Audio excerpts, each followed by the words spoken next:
అమ్మో, ఇన్స్టాగ్రామ్లో ఏదో ఫోటో పోస్ట్ చేసావంట కదా. నేను చెప్తూనే ఉన్నా జాగ్రత్తగా ఉండు అని, నలుగురు ఏమనుకుంటారని. అనితాంటి చూసి ఎంత వెటకారంగా మాట్లాడిందో తెలుసా? అనితాంటి ఎవరా? అదే వాళ్ళ కొడుకు డ్రగ్ కేసులో అరెస్ట్ అయ్యాడు చూడు.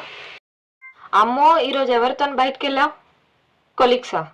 అయితే మాత్రం నేను ఎన్నిసార్లు చెప్పినా అబ్బాయిలతో మాట్లాడదు, అబ్బాయిలతో తిరగద్దని. నలుగురు ఏమనుకుంటారని ఎన్నిసార్లు చెప్పినా నువ్వు వినవు కదా. సాగర్ మామ చూసి ఫోన్ చేశాడు నాకు, అమ్మాయిని పెంచడం ఇలానేనా అని. సాగర్ మామ ఎవరా? అదే ఆస్తుల కోసం వాళ్ళ తమ్ముని కొట్టాడు చూడు. అమ్మో, ఈ అబ్బాయి అయినా చూడే, నచ్చిందా లేదా? ఎన్ని సంబంధాలు తెచ్చినా ఇలానే అంటున్నావు నచ్చలేదని. నలుగురికి తెలిస్తే ఏమనుకుంటారు చెప్పు.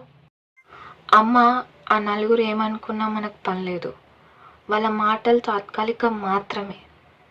మన కష్టం, మన లక్ష్యం, మన నమ్మకం మాత్రమే ముఖ్యం. మన దారి మనమే నిర్ణయించుకోవాలి.